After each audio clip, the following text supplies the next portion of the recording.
এরকম একটা আলুর তরকারি বানাই জানো। এটার মধ্যে মির্চি, গোটা মির্চি দিয়েছি আর রসুন আর কাঁচা লঙ্কা। এটা আমি ইউপিতে লখনৌতে একটা আর্টির থেকে শিখেছি, আমি মাম্মি ডাকি ওনাকে। তো শিখেছিলাম, ভীষণ টেস্ট লাগে রুটি দিয়ে খেতে, এত ভালো লাগে না কি বলবো।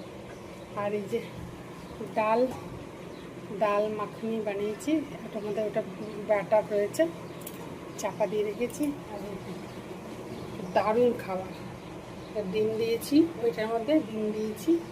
আর এটা শুধু আমি আবার আলুর তরকারি না হলে রুটি খেতে পারি না, এই হচ্ছে আমার জ্বালা। কী করব। আর বৃষ্টি হচ্ছে, আর পুঁই শাকগুলো কত বড় হয়েছে দেখো, যার মধ্যে তুলে পাতাগুলো দিয়ে বড়া খাই।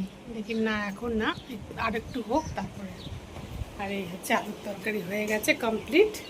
এবার এরকম ঢাকাটা এরম দিয়ে রাখি ব্যাস। আর এখানে ঠিক আছে, টাটা, বাই বাই।